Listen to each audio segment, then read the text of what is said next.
Oh, it's raining outside. Oh, that's nice. Kind of sets the tone, sets the mood. Yeah. Anyway. Good. Vibes high. Vibes are right. It's cozy. All right. Got a cuppa. Welcome to another amazing episode of Creative Appetite. Today I'm joined by my good friend Tess. She is from the Forrest Floor, which is it is a studio that makes mugs and other pieces of homeware out of mud and clay. I've got it right. Yeah. So back on. But yeah, so welcome, Tess. Thank you. Thanks for having me on. The party. Yeah, it's great to be here. I'm excited to share a bit about my story and yeah, just chat, have general chit chat. General chit chat. We're on. This is good. There's like this ongoing thing now where I just keep mucking up my intros. It's not intentional, but it just seems to happen. It's the hardest part. It's like, all right, and go. And it's like that starting part is the hardest part to find rhythm. And then once you're in, you're like, all right, let's just quickly redo the beginning while we're in this flow. Yeah, like people like message me now and they're like, it's kind of like your thing. So just let it go. Oh, okay. We'll keep it. Which is kind of cool, I guess, in that regard. Yeah. But I don't really think I want to make it super refined because it doesn't seem authentic if I am super professional. And it kind of, I guess the whole point of the podcast is to be like a bit more comfortable and more of a homey feel, which kind of makes the home studio a little bit better, I guess, for this portion of my life where the podcast is sitting. The house plants and... Yeah, the house plants. This is the lovely logo that's been painted by my roommate, which I'm super, super stoked about. It's beautiful. It's I couldn't have asked for a better job. She pretty much nailed it on the head, like with the blues pop and all. She like killed and even it. like the orange of the flower not quite being in like the entire petal, leaving a little bit of that white there. I like it. So if you look at my logo online, that's exactly what it looks like. And she just got it exactly the same. She's nailed it. It looks great. How crazy is it, hey? Crazy. It's so good. But anyway, enough of the logo. We're not here to talk about my logo. We're here to talk about you. All right, so get down to business. No, right. Business. Let's start. I like to start at where we are now, and then we kind of like work our way back, and then we go back. It's a bit of because I don't want to just start like, let's start at the beginning and work, like that's just boring. Yep. So let's start with where you are now, and can you explain a little bit more about what the Forrest Floor is to someone who might not know? Yeah, so the Forrest Floor is a ceramic business run by myself, just out of my humble garage. I like to say studio because it sounds a little fancy, but I don't invite people to go in there. It's not a very nice place, but I'm working on a nicer studio at the moment. So I offer ceramic pieces and workshop experiences, and the heart of the Forrest Floor is to help people connect to themselves, to nature, and to other people as well. So that's through the ceramic pieces. I'm hoping that when people take one of my mugs into their homes, it'll act as a visual reminder to step outside with their morning coffees and just take that special moment for themselves to like listen to the birds and listen to the waves or anything like that, and just have a minute to themselves, connecting to themselves and to nature. And through my workshop experiences. It's directional. Oh, okay. Yeah. So like if you, you can like, it just means like if you kind of like slow up, it will just stop. And then you like start talking and it opens back up again pretty much. Oh, okay. So I just need to keep going. No, you can like, it just means, like it will just follow what you do. Like if you kind of like slow down, it will just slow down and then. Okay. It's like, so if you talk like real quiet, it finds it really hard to pick it up. Right. So you kind of want to talk it like, you want to keep it at a good level that is like consistent, so it's constantly picking up your voice. Okay. Whereas if you like pull back and speak real quiet, it will kind of like lose that. Yeah. Oh gosh, that's so hard for me as a creative because I'm like, I didn't notice this until recently that a couple of episodes people have been like moving in and out, and I didn't. And have you found that it's affected the? Yeah, well, it's kind of now. I need to like I have to master the audio to make it all compressed, so it's all going to come out the same. Okay. Which is something I had to learn. So it's I didn't realize. I thought because like sometimes through here you can kind of hear it come out and like they drop in and out. And I'm and I was wondering if it was the connection. That's why I stopped. And I was no. It's just because you're pulling away and then getting quieter. So if you kind of like just sit in one, like I don't know, like find my a little sphere, and you kind of like just maneuver between there. And if you do move back, you kind of like bring it with you. But because this is like stuck, you can't really like it's not on the arms where you can just kind of swing it to your face. Yeah. Okay, I'll try my best to stay still. So now that we've like keep that in.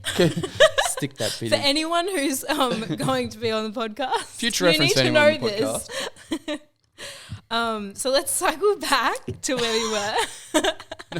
But as you were saying, yes, you were talking about you want people to, when they look at your work or they're having their tea in the morning or their coffee, that it excites them to go back and get back into nature. Yeah, and the more I sort of dug into that concept of connecting people to others and themselves and nature through clay, I just found that there were so many different ways that happens. So when for instance, right now we're connecting and having conversation and we're having a cup of tea together. And this mug is here. Or when you're sharing dinner together, you're having dinner and eating together off a ceramic plate. So I just felt that ceramics was a really constant in connecting with people too.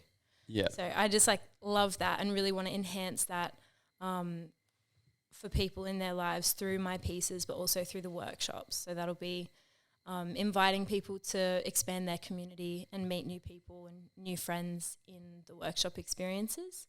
As well as finding that real peaceful connection to themselves when they're forming and molding the clay as well. It's such a therapeutic experience for people where you just really come in and you're so present and everything else falls away and you're just there thinking about your movements with the clay. And after I spend a day of working with ceramics, I come out oh, where have I been for the last 4 hours? It's the best feeling ever. And I just want to share that with people. And I just love seeing when people experience that for themselves as well. I'm yes, you felt it too.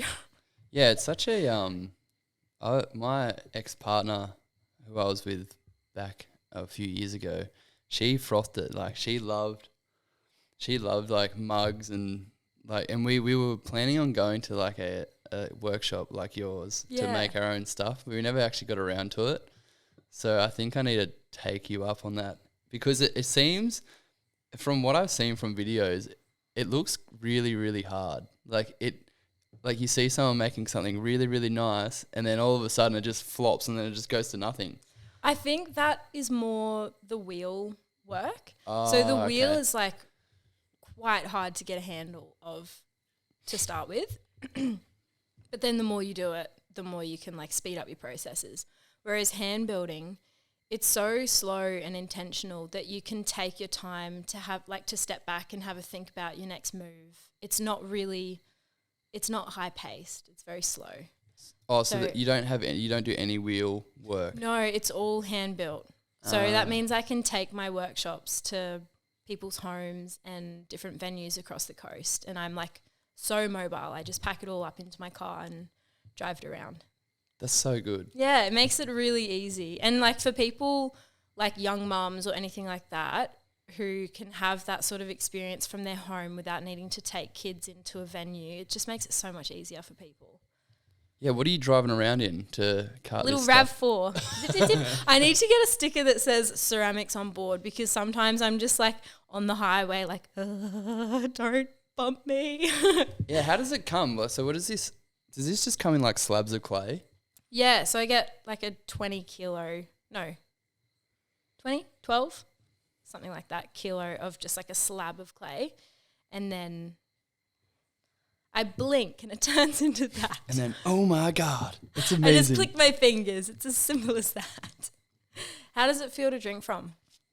It's very smooth, honestly. Let's go for a bit of a review here on this mug. So if anyone that can't see it, or if you're just listening, it's a pretty deep dish mug, very round at the top with rounded edges. So when you sip on the drink, the liquid doesn't fall out of your mouth. It actually goes in where it's meant to.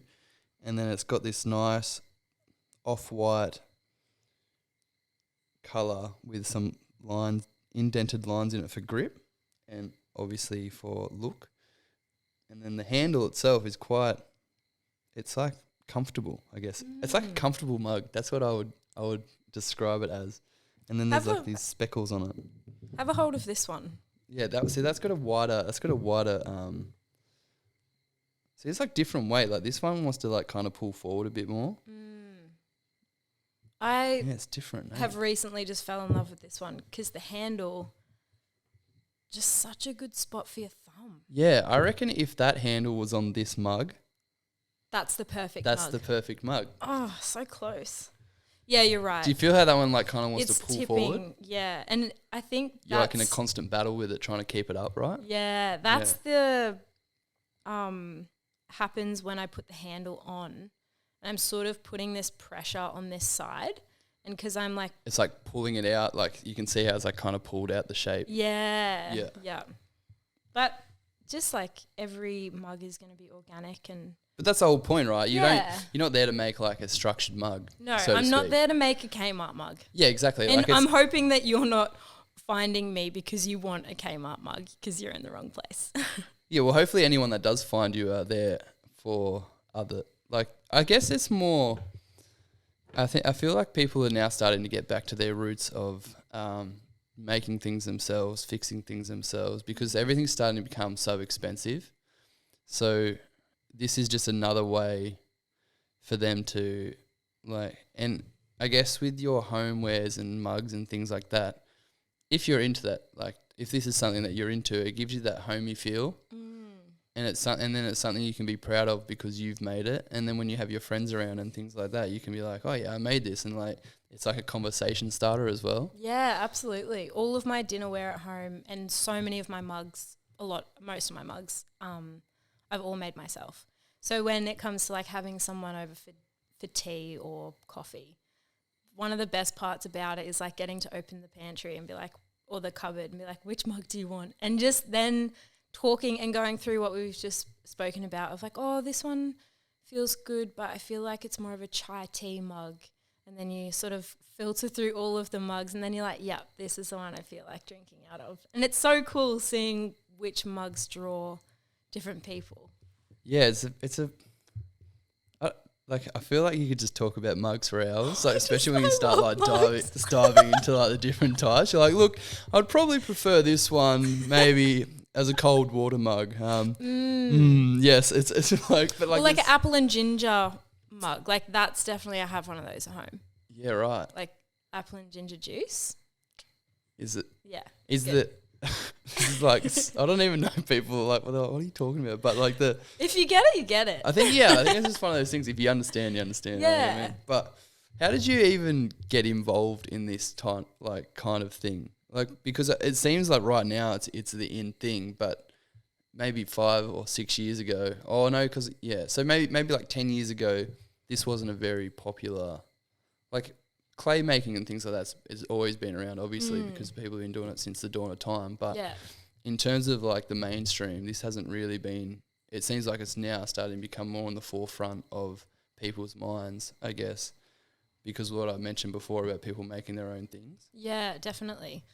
I think through COVID, everyone was just looking for a way to keep their minds active and an activity to be a part of, and as everything just becomes so like, we can just buy something and it rocks up on our doorstep so quickly. And we've sort of lost that appreciation for the process and for the sense of empowerment and the reward that you get from having something that's yours, that you've made yourself from your hands. And there's that feeling is just so rewarding and satisfying, and it just brings so much pride and joy to people to have something that they've created. And it's like, yeah, I'm capable of doing that. It's a really cool feeling. And I think we're chasing that a bit more now. Yeah, definitely. I would agree 100%. It's like I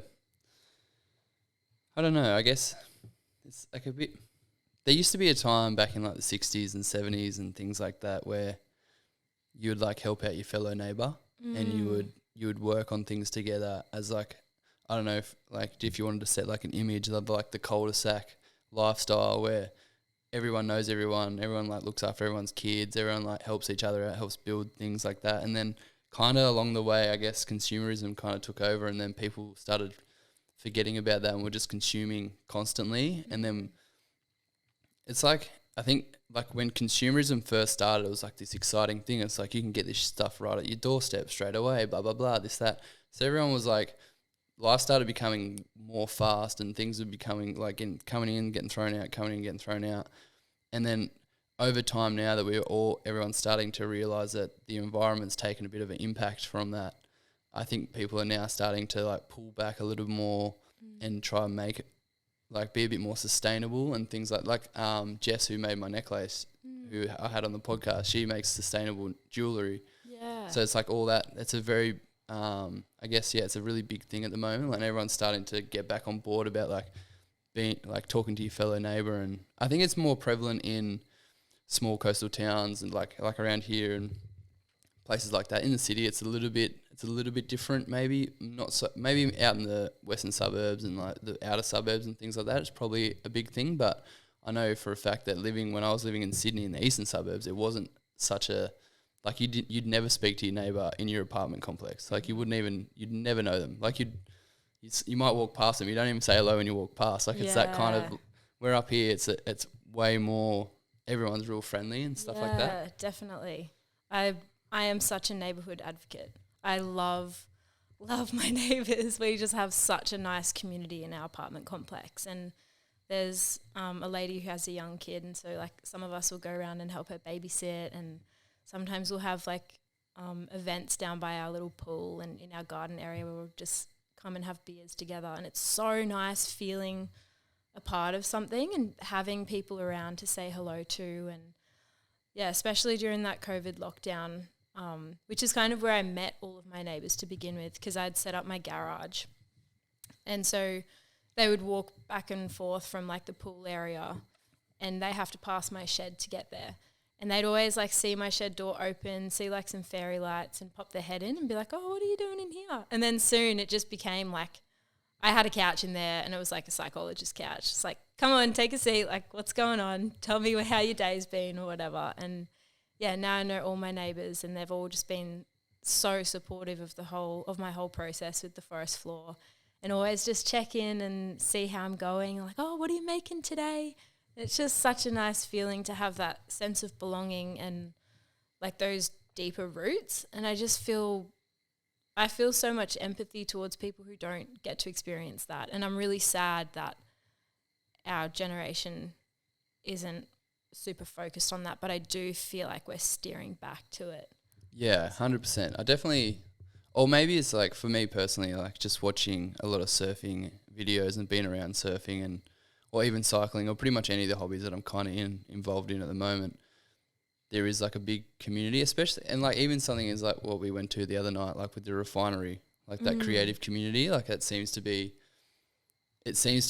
like specifically on the Sunshine Coast, is that everything's starting to like pop and more people are getting involved. Everyone's kind of like coming together, and it's a really friendly vibe. Yeah, definitely. Everyone that I met that evening was just so open to having chats and introducing themselves, and it was so refreshing to be in that state, especially after Corona lockdowns and whatnot, to just have the opportunity to meet new people and like-minded people who are all creative, doing something interesting and wanting to connect. It was really nice. Yeah, it was a good event. If anyone on the coast is not aware of the Refinery, I would highly suggest checking them out and maybe getting involved if that seems like something you would like to venture into.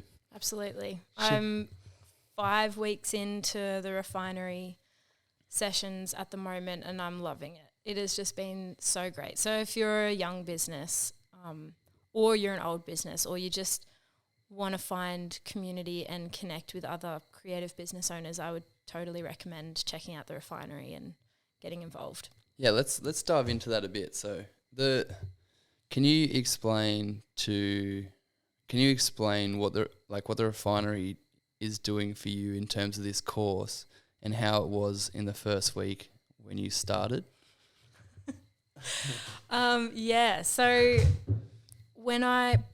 pre-refinery me, the answer to the question of what do you do was always like, oh, I do ceramics. Like I'm just kind of seeing where it goes, and like sometimes I do workshops and I make some stuff, and yeah, I'm just not putting too much pressure on it, just like seeing where I end up, and I'm not attached to any outcome.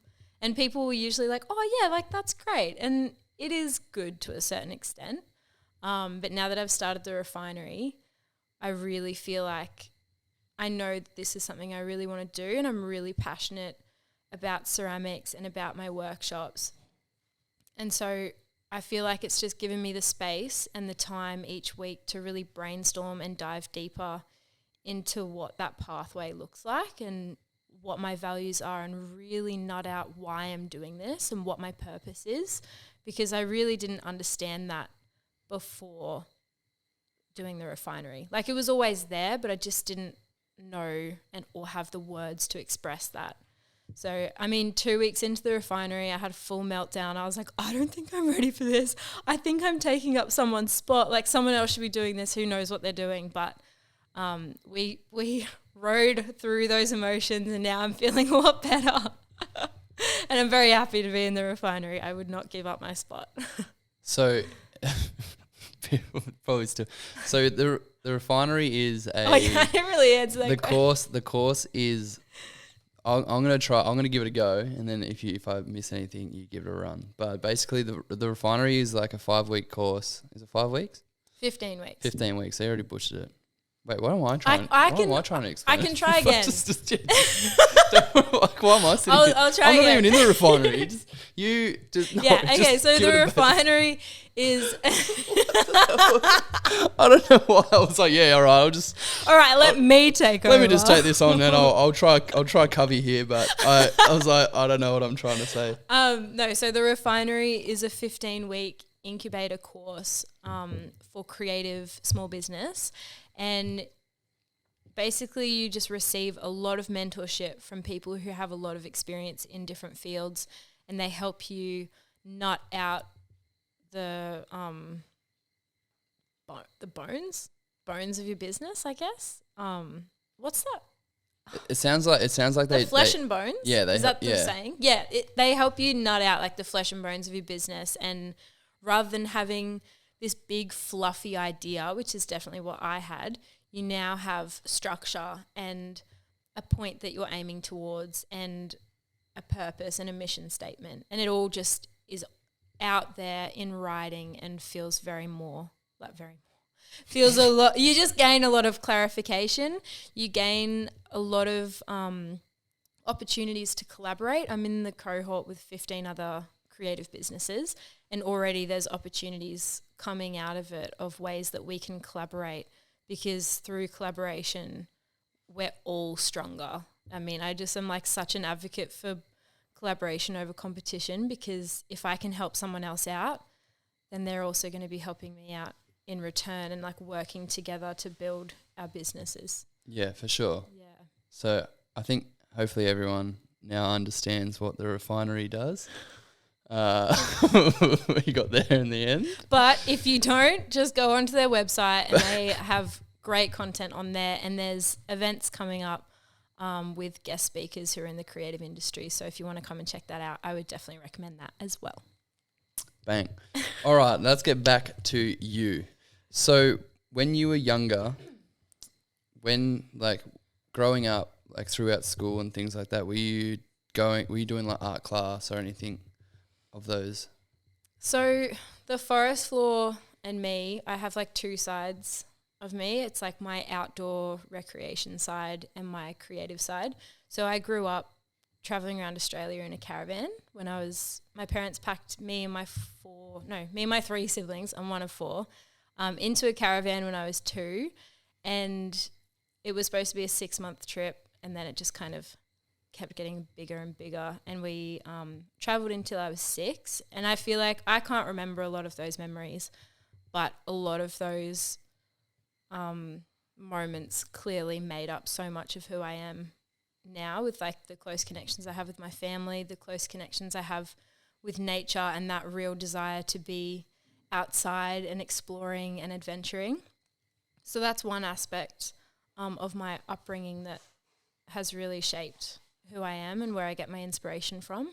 And then the other side is like, I was always doing music, drama, theatre at school, but I never studied art at school because it crossed over with drama, and I was like, oh, but I love drama. So I chose drama over art.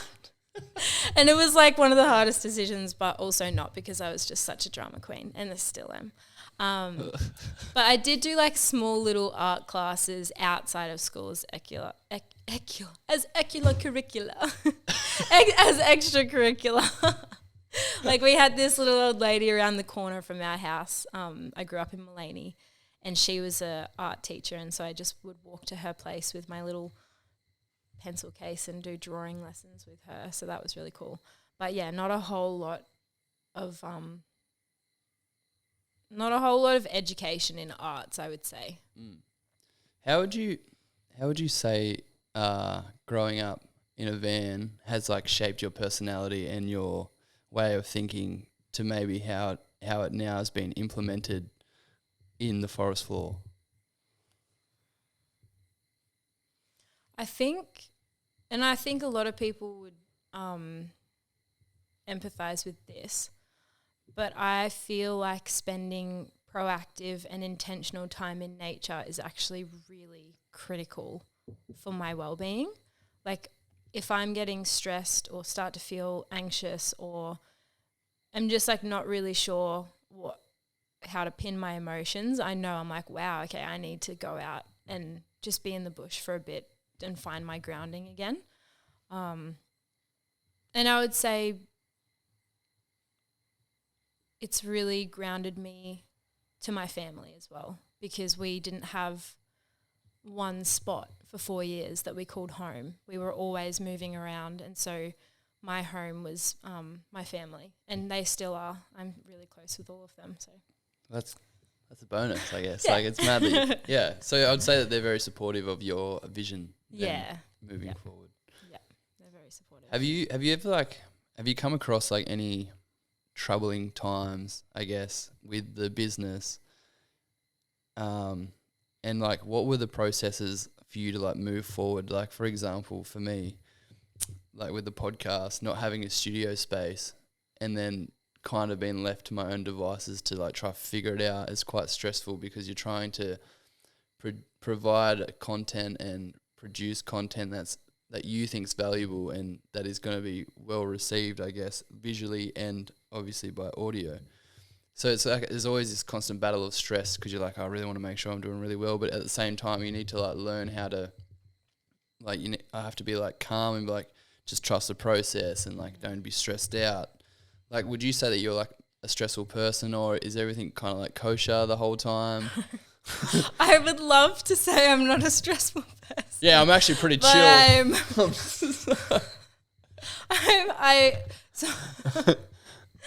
Yeah, I wouldn't say that I'm a I don't know, I'm such a torn person. Like sometimes I'm like, it's fine, really, it's fine.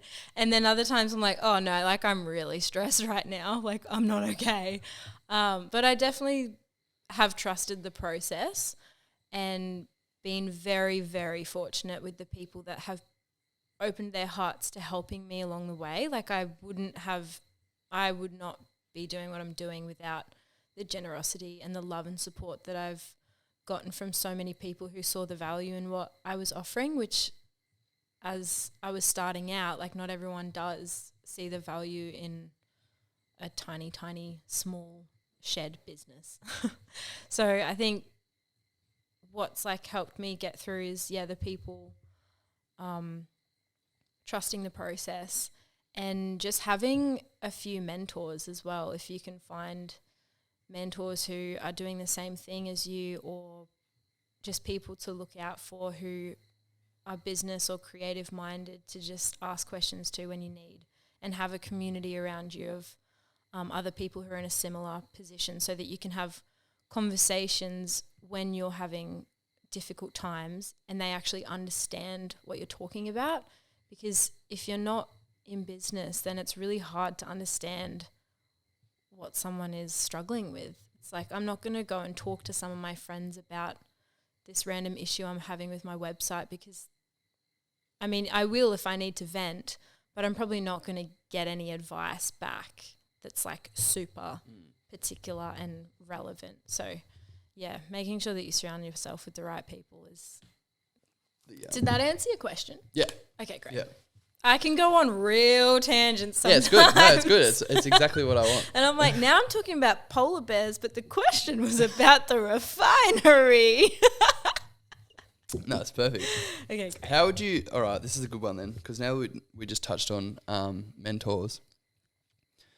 What does a mentor look like for you? Because this is a question that I find is very vague. So people are like, just go out there and find a mentor. Like you need a mentor. And it's like, yeah, right, yeah, that's good. But what you're not like jumping on the website going, hey, I need a mentor. Like, you know what I mean? It's not like on eBay and you're like, all right, mentor. Hey Siri, look up mentor near me now. Yeah, you know what I mean? It's like that's not something that is, it's not spoken about, and it infuriates me because I've been to so many places, like so many day courses or whatever, and they're all like, they always just breeze over that bit. They're like, oh, you just need to find a mentor. It's like, okay, well that's fine, but like, can you explain how not you find specifically, that? but like it's like if you're going to be like telling someone to find a mentor, it's like, how do we, like they never give like specifics on what it looks like to have a mentor. So for example, for me, I have a mentor now. Well, I would consider this person a mentor, and what I've taken out of it and what I want my listeners to know is that like what I consider a mentor is something that I like when it comes to like what you were touching on, which made so much sense, was like in business, there's so many questions that you have and so many unknowns that you're not going to find it on the internet because it's always very vague information that you get. So you need someone as a mentor that works for you in the way that you learn. So when you ask these questions, the answers that you're getting are actually sinking in, and like you're like you kind of both work the same way. Like your methodology is exactly the same. Like that's what I would consider a mentor. Yeah. Someone who has more knowledge than I do, but we are similar in the way that we learn and how we think and do and implement our actions. That's what I would consider a mentor. Yeah, definitely. Is that similar to what you would think? Because I'm not someone who can learn by Googling stuff. Like I'm not a YouTube tutorial girl. I'm like, I need you to sit in front of me and tell me the answers to my questions. Or if it's something practical, like I want to see you do it first and then I'll like do as you do. So answer to the mentor question, where are you going to find one? There are free mentor, and I don't know what the sources are. So I'm going to have to look it up later and like send it to you and you can put it somewhere. But I did hear on the radio as I was driving one day that there are Sunshine Coast mentors available for like businesses. So it is more of a business mentor. The first mentorship that I had was through the NICE program, which was run by APM, which is an employment service. So they work alongside Centrelink, and basically they allowed me to do this 8-month mentorship program where they financially supported me because I could prove that I was on Centrelink payments. This is while COVID stuff was going on still. So they financially supported me and they allocated me a mentor that would call and check in on me every month and gave me all of this information that I could work through as well. So those like one-on-one phone calls or meetings, pardon me. No one can hear. I heard it.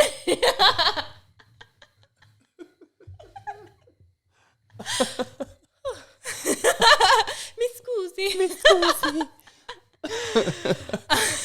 Oh my God.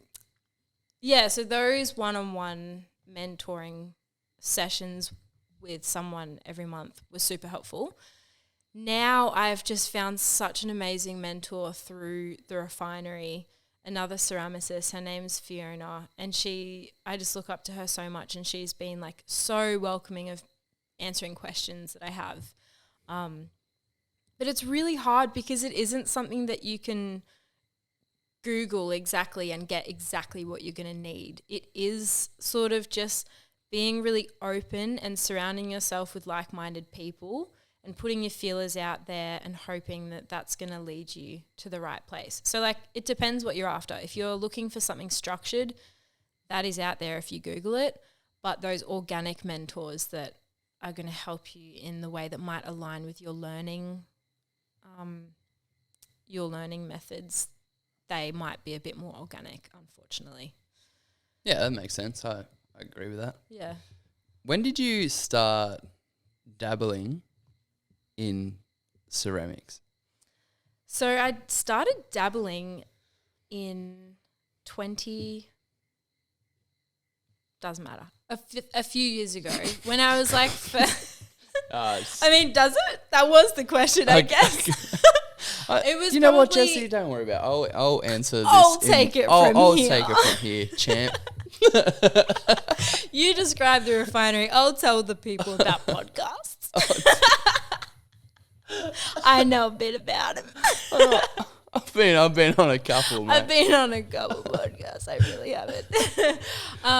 What was the? Oh yeah. So. Oh, sometimes I'm a bit of a goldfish. So, shall I wait? No, you're right. Continue. So when I was like fresh out of school, so like 7 years ago, maybe, I can't remember now, 8 years ago, I saw this chick walking in my workplace. I used to work at Kunara Organic Marketplace. Of course you did. Of course I did. As a checkout girl, and in the fruit and veg section. Yes, very cool.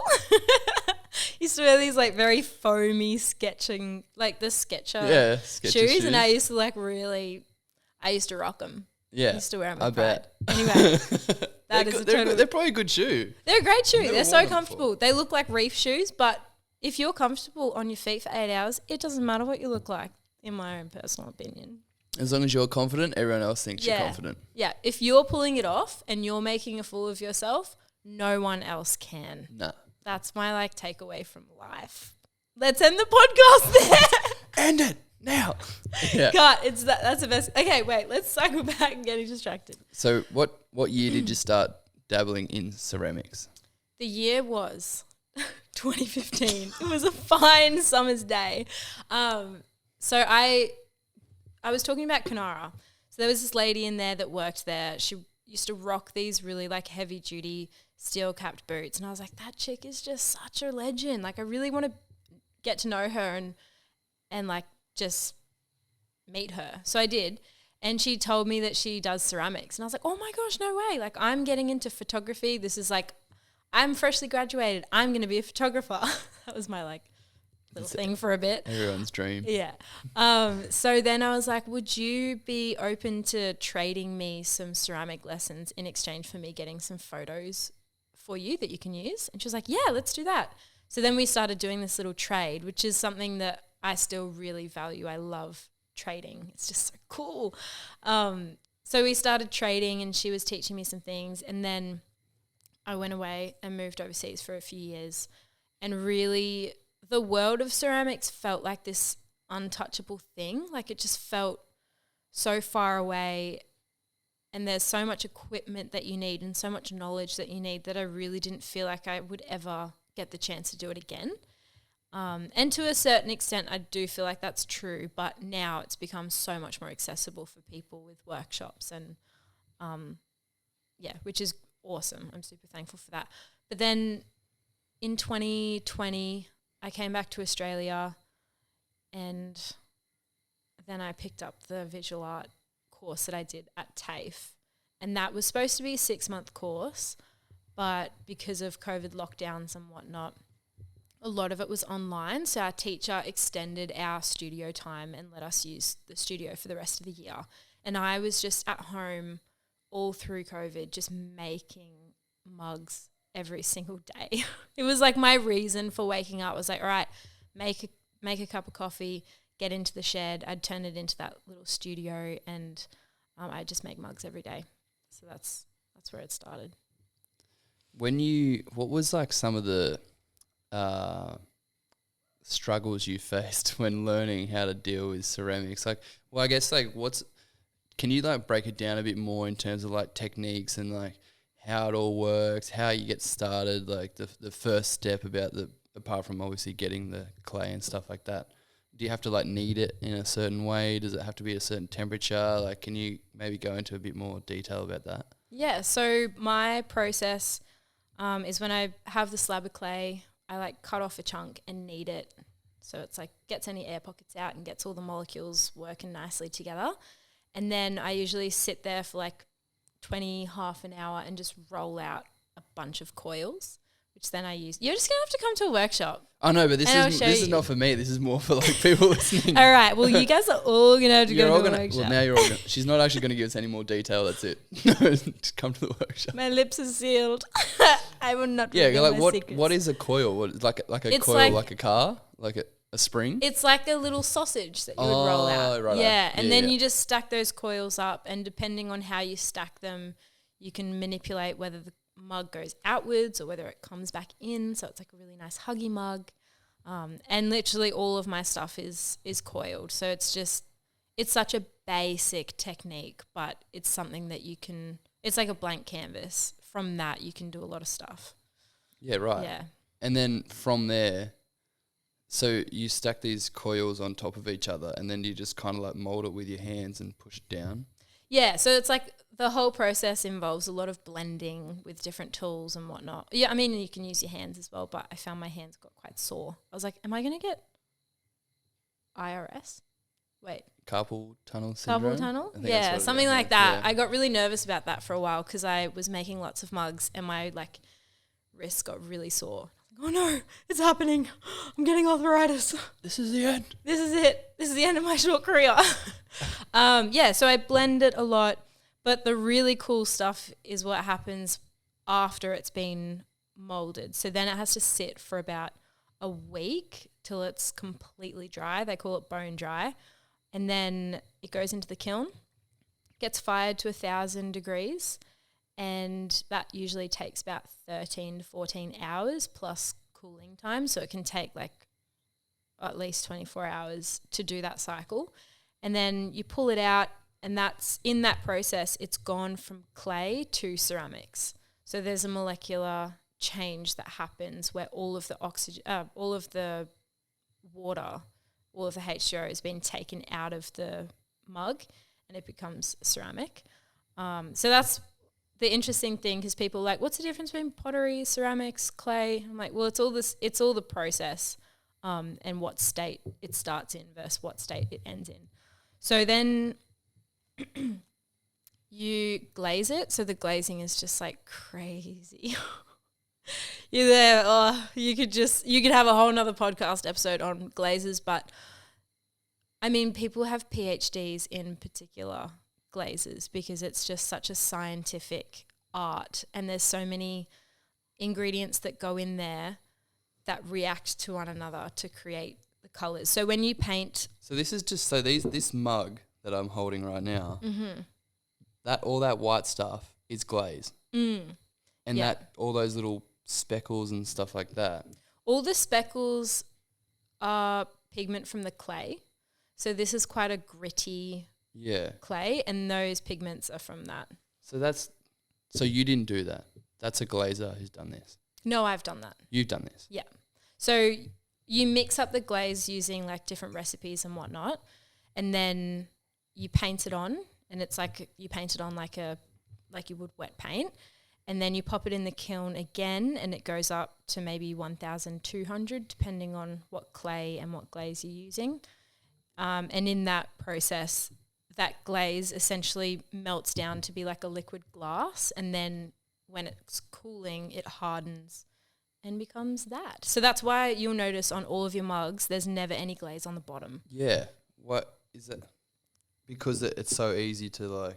Well, because if there was any glaze on the bottom, it would stick to the shelf that it sits on when it's in the kiln. Right. So there's always that like tiny I little always rim. wondered that. I was always like, because my ex-partner Alex, she like she bought like a few of these mugs, and I always used to look at it and I'm like, why did they only go halfway? Yeah. Or like, why was the bottom never like? Yeah. You guys, you're so stingy with your glazes. Yeah, bro. Like, come on. So how did you? So with it, so you were just touching on how scientific this glazing. Man, what my words are not coming. Come on, brain. Let's go. Come on. The glazing process. So how did you learn how to do that? Did you have to like get taught by someone else? Did you just YouTube it? It was a lot of trial and error, and my knowledge is such a tiny little blip. I feel like I just know enough to get by at the moment, and I'm super excited to learn more and just like never stop learning.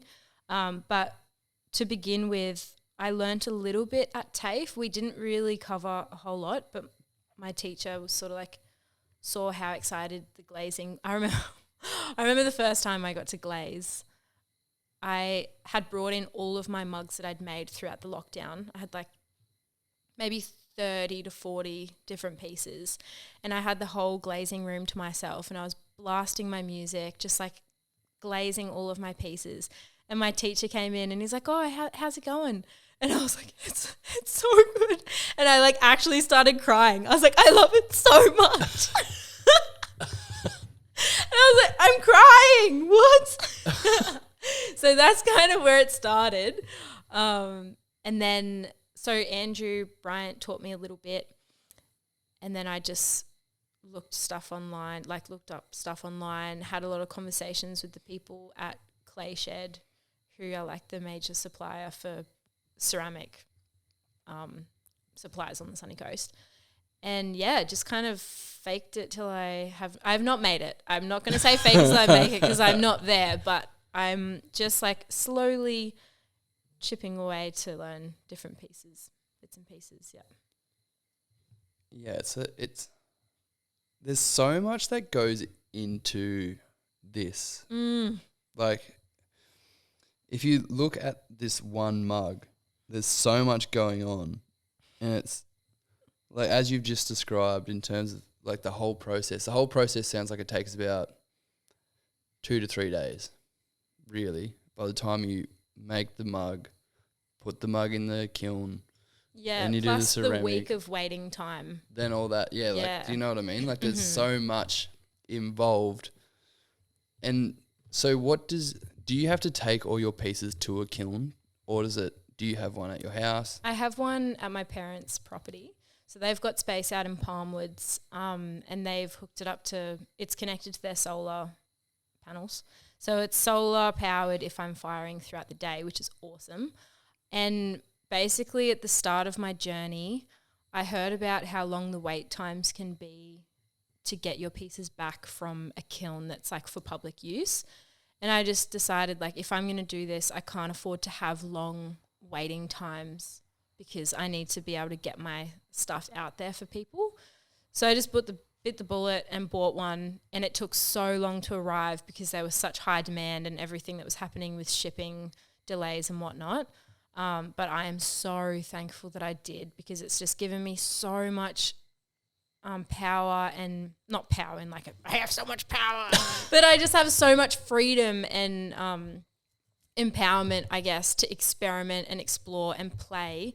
And I've already forked the money out for the kiln, so now I just get to use it and have fun with it and just create. What are they going for, these kilns? I couldn't imagine them being really cheap. I think they're like, I mean, depends what you're getting, but they're upwards of $5,000 for sure. Yeah. That's plus all of the stuff plus all of the kiln furniture, and then the cost of getting it installed and the maintenance that you have to do on it as well. Like, my kiln is just needing some tweaking at the moment, so it's been out of action for the last week.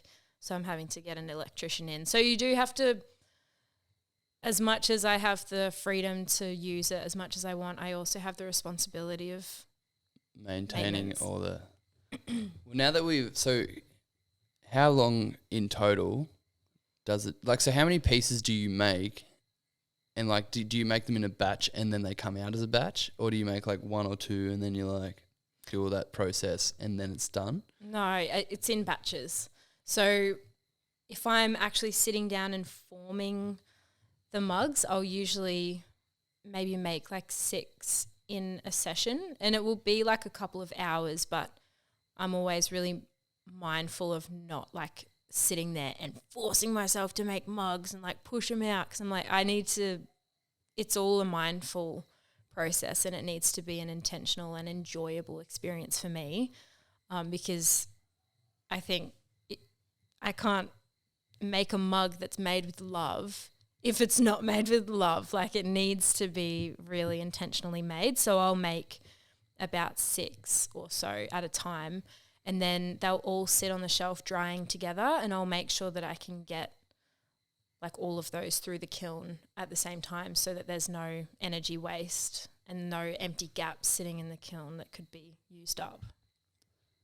So 6 pieces, and how long? So from go to woe, how many?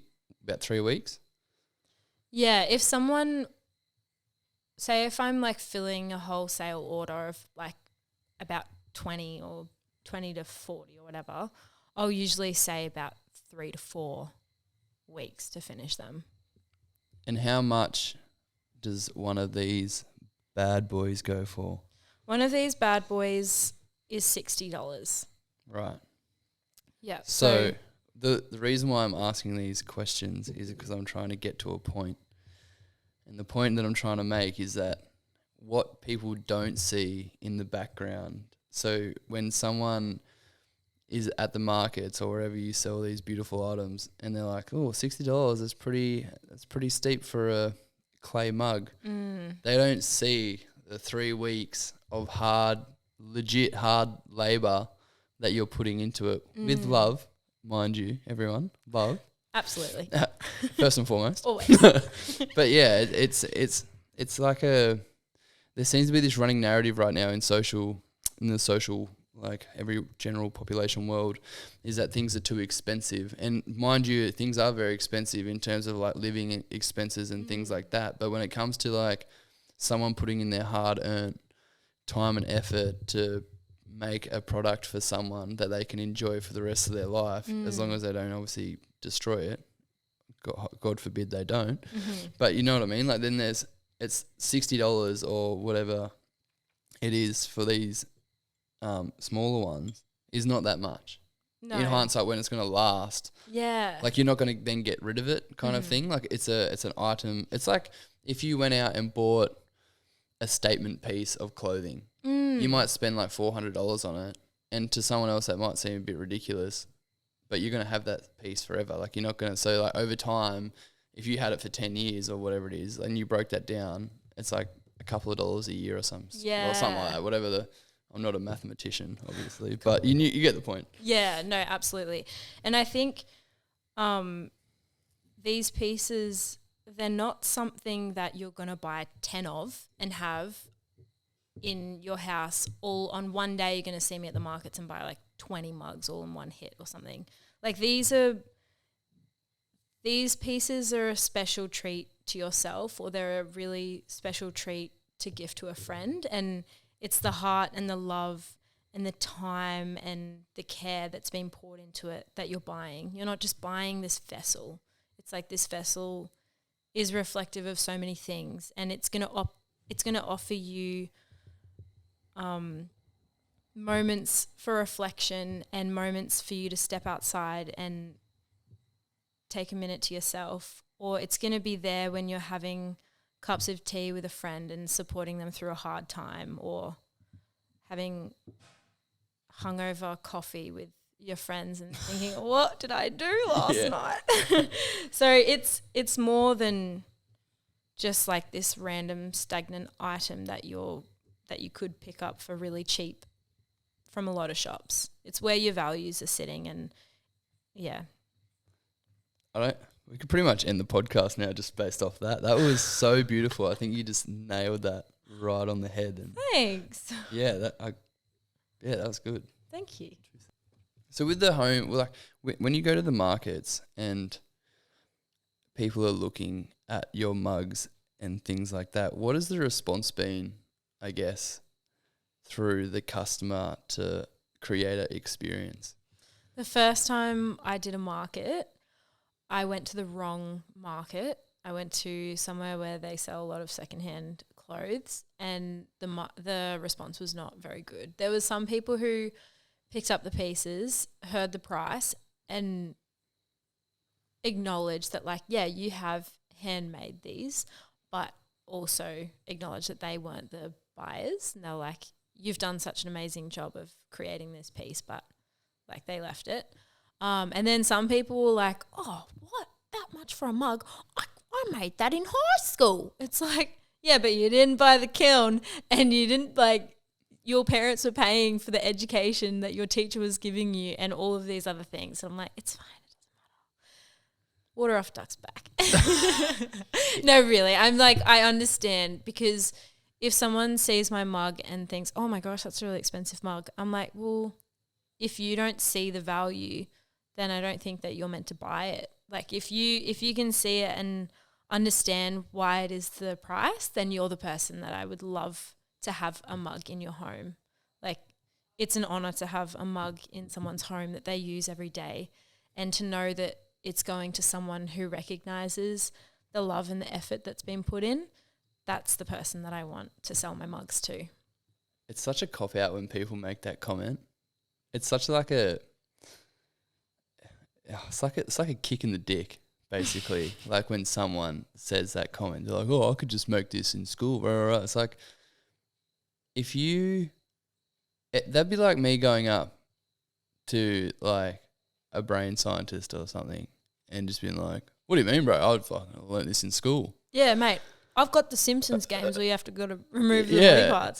Like, it's such a the fact that people feel the confidence and like feel that entitlement to make a comment like that, like an uneducated comment, really grinds my gears, because it's not something like, especially coming from like older people that should understand what hard work looks like. Like if a kid said that, I would understand, because like they don't understand, like they're not meant to know what hard work looks like as a child. Yeah. But when a grown adult is making a comment like that, it really like rubs me up the wrong way. It's like, you don't understand like the difficulty and the time and effort and the emotional strain and all the other external factors that go into just making these like beautiful mugs. Like people just don't understand. Yeah. And I think like what you said, what it boils down to is just a lack of education. And that's why I want to do the workshops, because people can see and experience firsthand what the process looks like, and they can really learn about it. And then at the end of that workshop, they'll be like, oh yeah, like that took a really long time and took a lot of effort and concentration, and they're only involved in certain parts of the process. And I explain the rest of the process of what I do back at the studio and back at the kiln, and there is that appreciation that starts to form. So I think it's just about education, and if people don't understand, then it's like, okay, you just haven't learnt yet, and that's okay. You'll learn when you're meant to.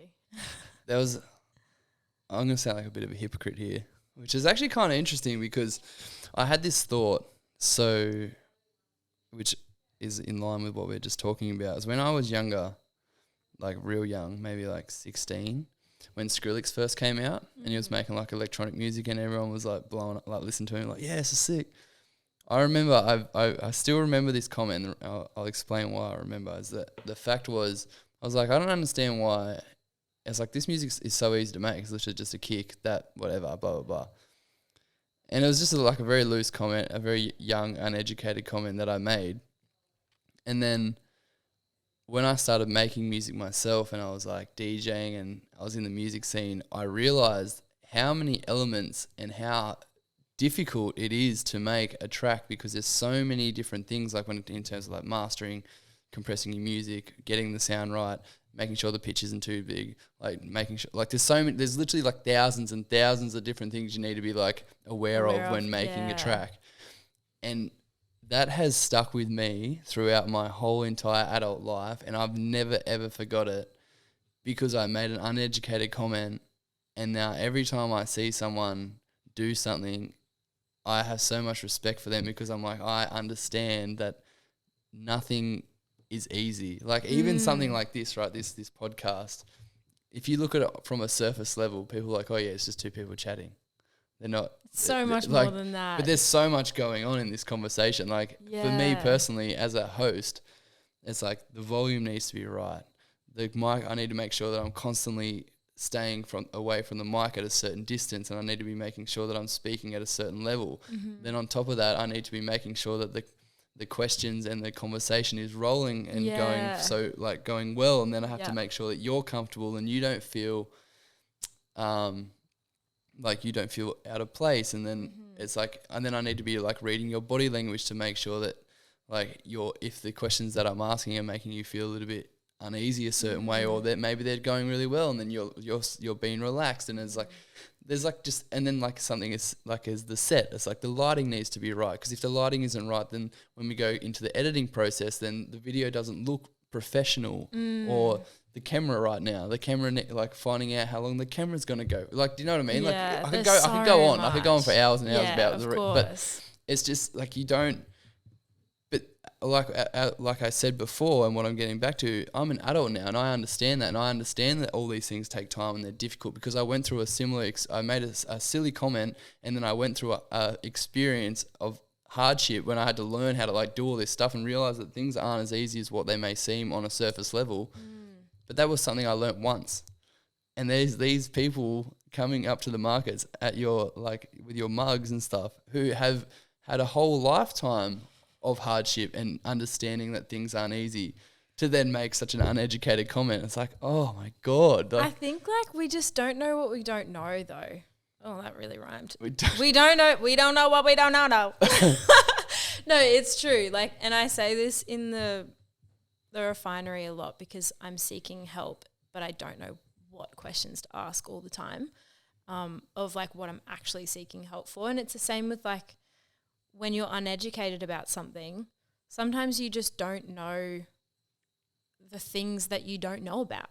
Like for her going through ceramics in high school, she probably thought that was her learning experience of like, yeah, I've learnt it now.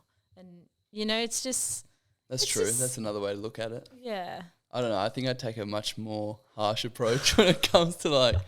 I just think the only reason why I am, I guess the way I am, is just because I'm so analytical, and I the way I process things is that's how I process them. Like I take it, I'm like, if I'm picking this up and understanding it, surely other people who are much older than me should be able to pick up on this. And it's not to say the fact that like people just make silly comments here, there and everywhere on the daily basis. Like the amount of stupid comments that come out of my mouth that I've been pulled up for on multiple different occasions is absurd. But like, so there is like that human error, which you have to take into account. Yeah. But there is also like there's things to me that are obvious. I mean, there's like, things to everyone that are obvious, you know, like there's so many. And the thing that I'm really learning at the moment is like there's not really a norm. We've lost that sense of like what is appropriate, and even just like in social cues and like general respect, there's a real misunderstanding of what the base level of that is. I think we're just not growing up with like I don't even know where I'm going with this, but I feel like I have a lot of conversations with friends about things that have popped up that were like, wow, that person really thought that was an appropriate thing to do in their head. And in my head, it's like that just would have never flown. And it's just like different upbringings and different circles that you're circulating in. Everyone has such a different perspective. And if someone's perspective if you're not in agreement with someone's perspective, then I think the best thing to do is just turn your energy towards someone who does share a similar perspective. Yeah, maybe. For sure. I guess I understand what you mean by like nothing is normal anymore, and I think it leads back to social media and the fact that everything now everything is so accessible. So like everyone's doing something, and whatever you want to do, you can go find it, and you can find a whole community around it. Or Like that's why I don't think so. What used to be normal because everything was harder to find, or for you can use music as an example where like back in the 60s and stuff where everything was just televised or on records, it was so like there wasn't as much music being put out as there is now, where every day and every minute and like pretty much every second there's new songs being uploaded by like millions and millions of people, and there's so much variety, and nothing now is like normal because there's just so much of it. Like you can't. How can you pick normal when there's like multiple different genres coming out all the time? Like just oversaturation. Yeah, it's everything's just saturated. Like podcasts, you can call my podcast oversaturated. Like because there's so many podcasts out there. It's like so to step out of the box and be like something different. Yeah, it's like that to me is the new normal, really, because it's abnormal to be. It's normal to be abnormal. Yeah, abnormal. Like if that makes sense. Yeah, which it is. It's like if you find someone doing something so unique. There's one guy on Instagram who I think he's doing something really unique, and his name's Sam Cotton. He's from Sydney, and he's the guy. I don't know if you've seen it, but he does those little animations with the seagulls, and he like draws little faces on them, and they're like running around, and then he draws all these cartoons and like adds them into like different everyday life. Oh, the name sounds really familiar. He did one where he like drew a human, and he was like playing the Anzac Bridge in Sydney as a harp. And he was like, "Oh wow, yeah, it's that's like so a cartoon cool. I would do." Yeah, I'll have to check it out. Jaden, we're gonna whip this one up because it has to be like so it makes sense. We'll chuck it on the video. Yeah, but yeah, it was just super. It was like, but to me that is so abnormal because I'm like, not many. Like there probably are heaps of people doing that similar thing, but to like the way he's doing it and how his brain is like you can see how his brain is working through the animations, which is so fascinating. So I'm like, cool. oh man, that's crazy. So I'm going to get him on the podcast someday. I'm excited to see his stuff. Yeah, I'll show you after this. I'll show you what it is. No, show me now. No, I'm kidding. No, now. Oh. And record the whole thing. I don't know if we got sidetracked or we just went on a little I think we did tangent, get a little sidetracked. But that's okay. That's all right. Let's get back to you. So where do you see... Where do I see myself in 5 years? No, I was going to go with that, but I want to go with like when you first started, where did you see it going to where do you see it going now? When I first started, I was working in a job that I was really unhappy with, and my mental health was not in a very good place at all. And I think a lot of people shared that because it was in COVID. Sorry to bring COVID into this story so much, but it is such an essential part of where I've come from, or where the Forrest Floor has come from. Did you just smell that? No, I was just like thinking if I can turn it into an espresso jar, so I can like sip my espresso. Oh yeah, yeah. Sorry, I wasn't trying to distract you. I thought you were smelling it. I mean, I wouldn't blame you. Sometimes I smell some things too. Put some essence. Essential oils in there. Yeah, I actually would love to do that. Give everything a little spritz with like a signature smell or something. Should. Future reference. Yeah. Lock it in. Jaden, can you send that idea through to me? Jaden. All right. Where was I going? So you were. Oh yeah. So in a job you didn't like, and you're about to embark on this beautiful journey of making new mugs. Well, so how it really started is I was in lockdown, lacking purpose, and I put on my Instagram to all of my friends that I was going to be making isolation mugs. And so people could order an isolation mug, but I wouldn't start making it until that person had ordered it. So everything that I was making was for that particular person. And that came from a place of me being so practical and needing purpose to create. So people would buy them and then I'd be like, great, like Emma just bought a mug.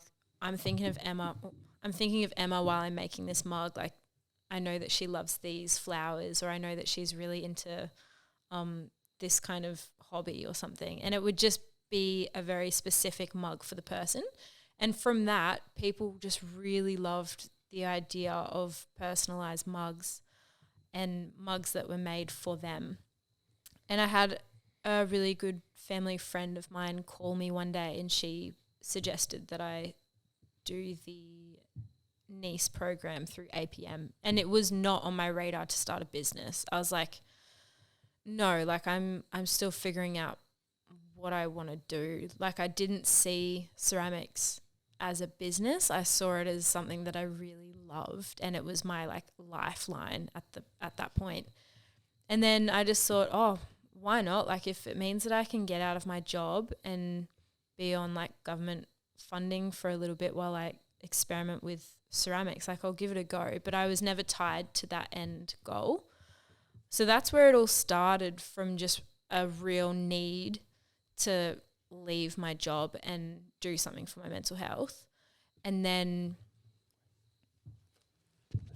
hold that thought.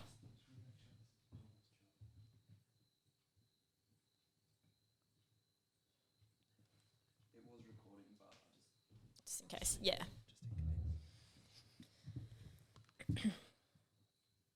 And so where I see it going / where I am now, I feel like I have a lot more purpose and direction, and I'm really happy being on this journey, and it gives me a lot of fulfillment. Like even just talking about it, I'm like, I just love it. I love mugs, which sounds so funny to say, but like I just love mugs. And like I'm not ashamed to say that anymore. I used to be like, oh yeah, I make some other stuff too, but like the thing that I really love is mugs. I just love it. Anyway, so where I would like to sort of continue my trajectory, that I'd like to continue going down, is having really community focused workshops, where I'm putting a big emphasis on allowing people the space to meet new people and expand their connections, because I feel like on the coast at the moment it's quite hard to find friends, especially if you don't have a very niche hobby where you can easily meet someone. So I want to give people that opportunity to come and meet people at a workshop and like find those new friendships and support networks, especially with so many new people moving to the Sunshine Coast as well. Wait, did I already say that?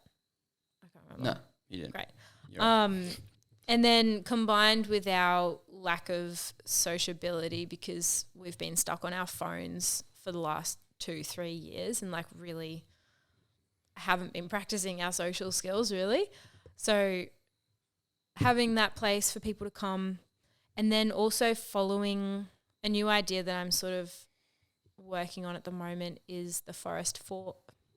Can't even say my own name.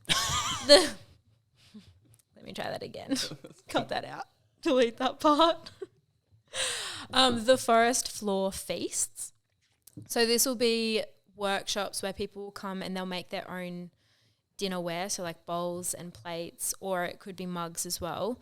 And then there'll be a follow-up event with live music and an opportunity for people to share a meal together off the pieces that they've created. And we'll sit, my vision is that we'll be sitting under the stars or under fairy lights on a long table dinner, like a big family dinner table, eating and sharing food and friendship with each other. That's so cool. That Thank is so, you. so cool. You should definitely do that. Thanks. I'm really excited. I do have I have an event that I'm trying to plan and launch for June, so I'll keep you posted on that. Yes. Everyone, make sure you stay on top of it.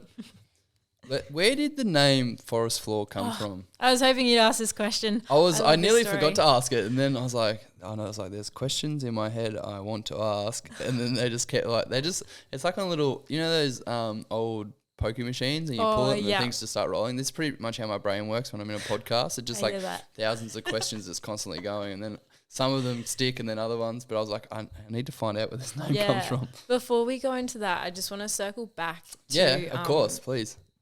So one aspect that I'm working on is like the community involvement, but another aspect that I'm really passionate about getting involved in is offering these workshops in aged care facilities, because I feel like aged care doesn't have a great rep for elderly mental health, and there tends to be a big disconnection with like increasing technology between that older generation and the younger generation.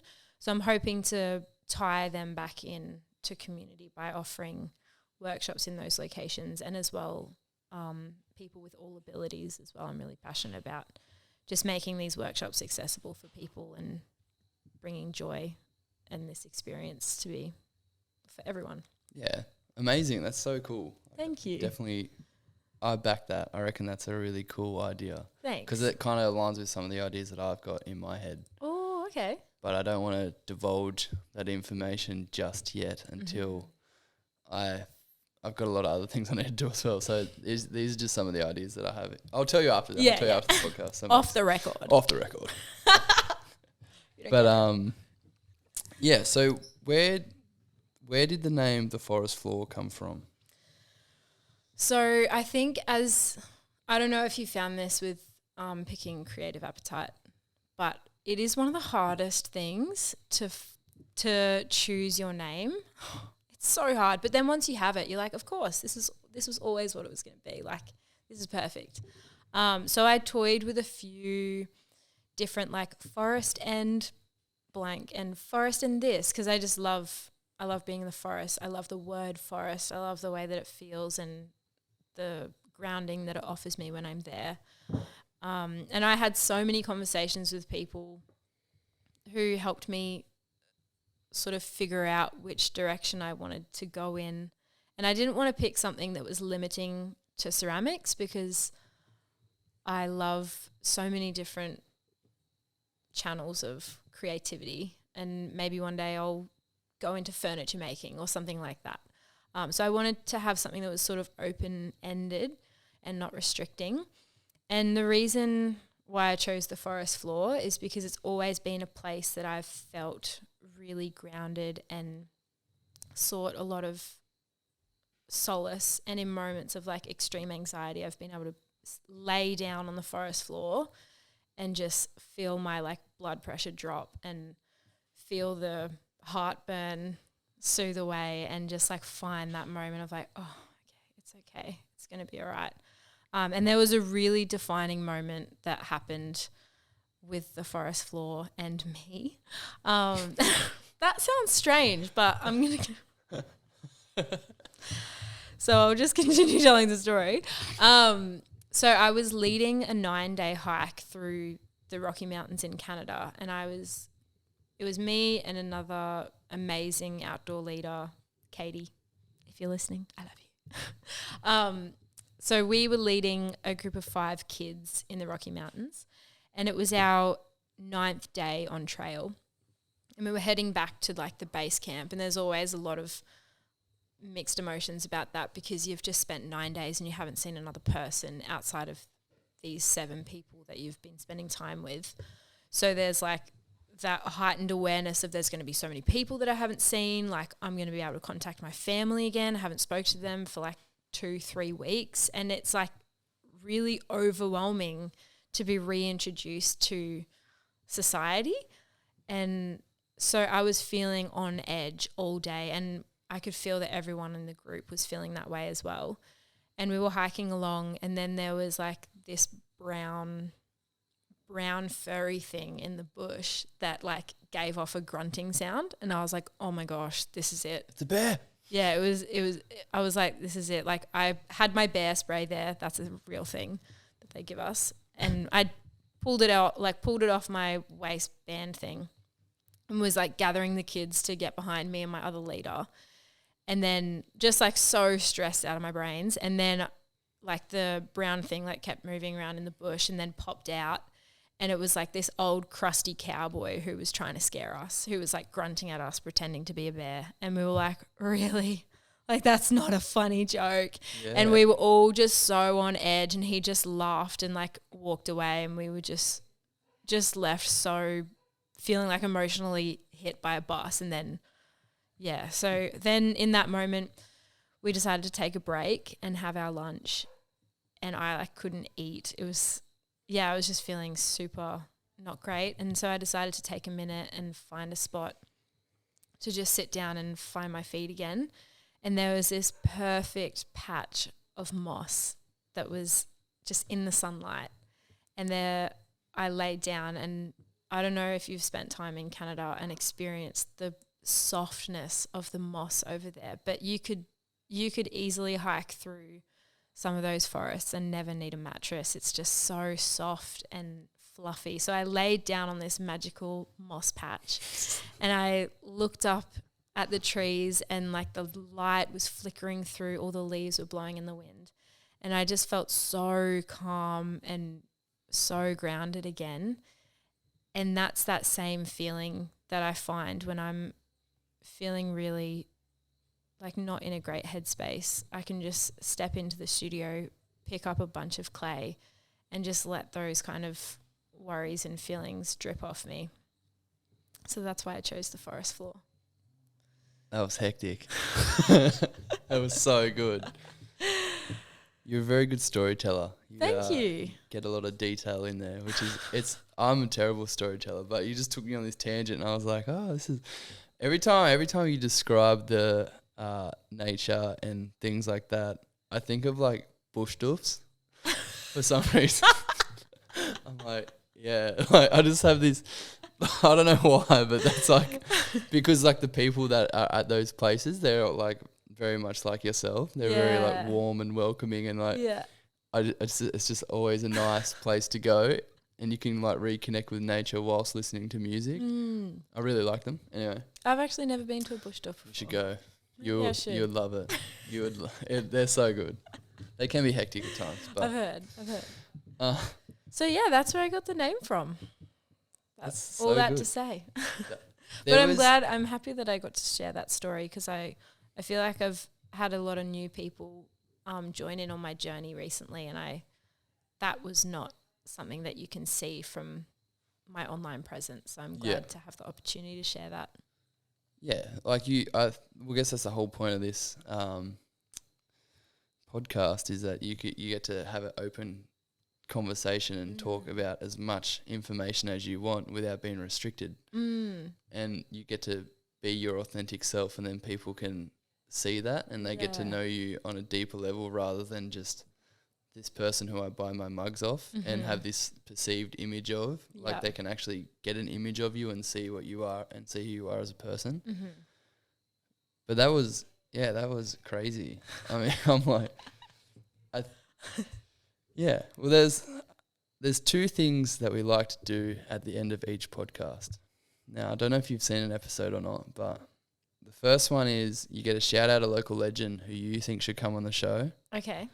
And the second one is you get to give a piece of advice that you would think would be beneficial to someone either starting their goals or looking to start their goals, or maybe they're already in deep with their project and they just need a little bit of a kick in the ass, maybe from a mentor or a bit of mentor advice.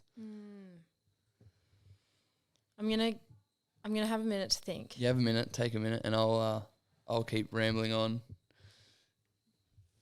So for everyone else listening right now while our lovely friend takes a minute, I have been sponsored by Kid Veen. Kid Veen is a one-man show and he produces customized clothing, and I get a little small cut if you use my discount code CREATIVE at his checkout. By you buying his clothes and supporting his vision, it actually helps support me and my vision. And we are all about paying it forward and giving back to local communities. So if this is something that you're interested in, please visit www.kidveen.com and check out his clothing. There's too many people. There's so many people I could say. Fat Dog. Have you met Fat Dog? Yeah, I can't. You would have met her at the Refinery talks. I feel like you guys would have great conversations. We've spoken, on here. So there's things in the works with her. So don't worry about that. Yeah, great. So if you shout her out, then it's gonna be a bit weird. So I just did. No, I mean as in like if you're like she should come on, then it's gonna be it. Okay. Cut out all this like waiting around. I mean, you do actually. Sorry, I'm bossing. I'm straight up bossing. There's so many good people. Just pick the first one that comes to your head. The first one that came to my head was Alori from Clade Coral, and she makes beautiful polymer clay earrings, and she does a lot of work for the environment and for just like community involvement around the coast. And she's just such a lovely human, and I reckon she'd be great. Bang. And if you haven't seen her or need a pair of earrings, you should check her out 'cause she's just a beam of light. I love her. All right, and the second piece is second thing we like to do is you get to give a piece of advice to anyone maybe going through it and they just want to get the start, or they're really, really excited about an idea but they just might need that little bit of extra, or they're an they're an older person who has gone throughout life but just wants to maybe start working on their own creative journey. Okay. I think a piece of advice that is given to me quite often, and I still like really need to proactively listen to it, is if you've got an idea or you're doing something, don't wait for it to be perfect to get it out there. Just like start messy and go for it and tighten things up later, but just get something out there so that you're committed to the process, because there's been so many times throughout my process, all of my processes, that I've been really held back and I've restricted myself because I haven't just been willing to dive in and present something to the world that isn't perfect. And like my prime example is my website at the moment. Like I've had these mugs that have been sitting ready, but because I've like been so attached to having a perfect website, they haven't been available for people for months. So just commit, dive in. Don't be afraid of like it being imperfect, because it's always going to be imperfect, and it's always going to be imperfect in someone else's eyes. You're never going to tick all the boxes for everyone. So just go for it. Bang. And then my one more piece would be, you could drop dead tomorrow. And if you do, I hope that I hope you're not. Oh, no. Okay, that went south. But basically, live your life, and this is so cliche, but live your life like you don't know when your last day is. So you may as well just risk it for the biscuit and do something that you love and do something that brings you joy and that you're proud of, and that you're going to look back and be like, yes, I'm so glad I did that, rather than looking back and be like, dang, that job really held me back from all these experiences that I could have been creating with my friends or my family or my art practice. Just jump in, dive in, get it done.